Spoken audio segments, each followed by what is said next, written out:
सारे तीर्थों का दर्शन करने का, जितनी पवित्र नदियां हैं सारी पवित्र नदियों में स्नान करने का फल उसी समय मिल जाता है।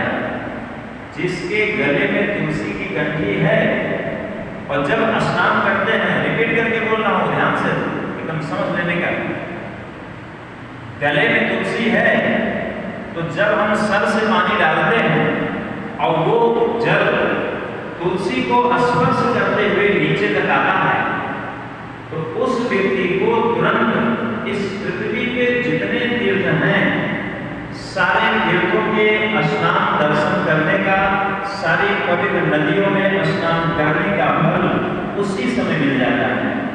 पहली विशेषता तो ये है। दूसरी विशेषता, आपके गले में तुलसी है, जब आप भोजन प्रसाद कर रहे हो, कोई भी भोजन प्रसाद कर रहे हो, तो आपके एक एक दाने दाने पर, कौर बोलता ना, कौर कितने कौर मुंह में डालते हैं, कौर पे अश्वमेध यज्ञ करने का पुण्य मिलता है। जिस व्यक्ति के गले में तुलसी है और जब व्यक्ति कुछ भी खाता है, जितने कौर मुंह में डालता है, उसको अश्वमेध यज्ञ करने का फल उसी समय मिल जाता है। ऐसा पद्म पुराण में भी ये प्रसिद्ध है, स्कंद पुराण में भी है। इसलिए बता देता हूं प्रमाण की यहाँ कोई शंका न करे। भगवान वेद व्यास रचित पुराणों में ये सब विशेषताएं हैं। दूसरी बात, अब तुलसी की महिमा बताएंगे। गले में तुलसी पहने हो, इसकी ये महिमा है। इसलिए हर व्यक्ति के, हर विद्यार्थी के, हम तो कहेंगे सनातन हिंदू धर्म में जितने लोग हैं, स्त्री पुरुष सबको तुलसी पहननी चाहिए। कितना बड़ा फायदा है, समझ गए। दूसरी बात, तुलसी का दर्शन करने मात्र से सारे पाप नष्ट हो जाते हैं। तुलसी को प्रणाम करने से सारे दुख की निवृत्ति हो जाती है। दूसरी बात, हरि चंदन कहते हैं। भगवान को सबसे प्रिय कौन सा चंदन है? हरि चंदन। हरि चंदन क्या है? तुलसी की काष्ठ से जो घिस करके बनाया जाए चंदन, वो हरि चंदन है।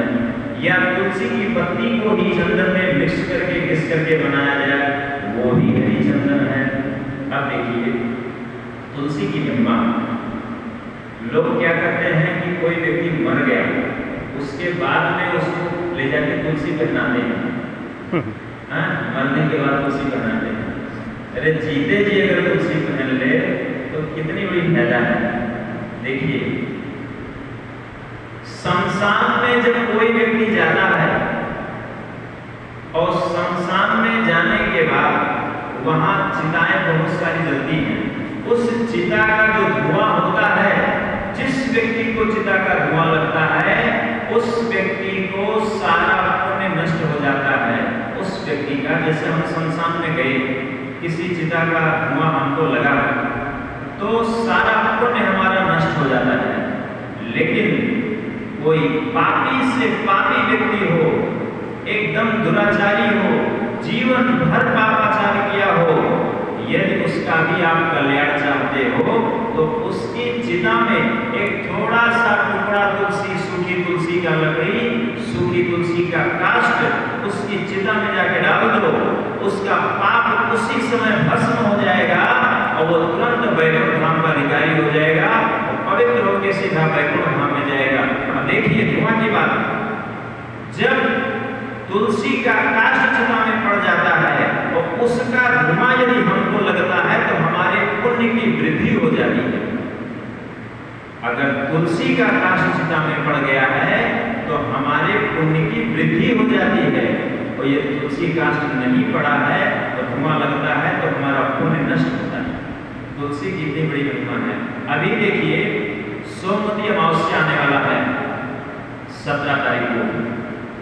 सोमवती अमावस्या के दिन कोई भी व्यक्ति 108 परिक्रमा तुलसी जी का लगा ले, उसको पूरे पृथ्वी के 7 परिक्रमा लगाने का फल मिलता है।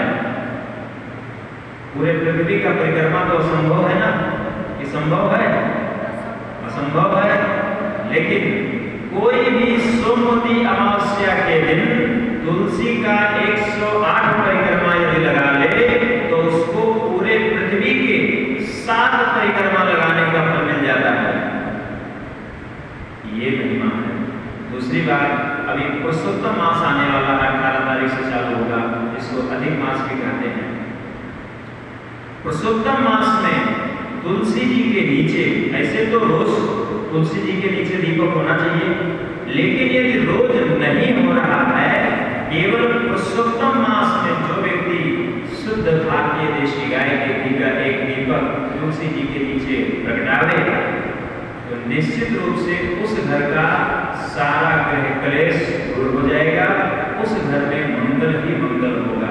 दूसरी बात, यदि व्यक्ति कोई इच्छा रखे तुलसी के नीचे दीवा कर रहा है कि हमारा ये संकल्प है, संकल्प की हमारी पूर्ति हो जाए, धन चाहता है या जो भी चाहता है, पुरुषोत्तम मास में शुद्ध भारतीय देशी गाय के घी का एक दीपक नित्य अगर 1 महीना लगा दे, जो चाहेगा वो मिलेगा। तुलसी जी की बहुत बड़ी महिमा है। इसलिए जो है हर व्यक्ति के अंदर, हर विद्यार्थी के अंदर गले में तुलसी की कंठी होनी चाहिए। बहुत बड़ी महिमा है। समय हमको कम मिलता है, इसलिए हम कम बोलते हैं संक्षिप्त में, ताकि दोबारा चांस मिले। ज्यादा ले लूंगा तो दोबारा मिलेगा ही नहीं, इसलिए कम बोलते हैं।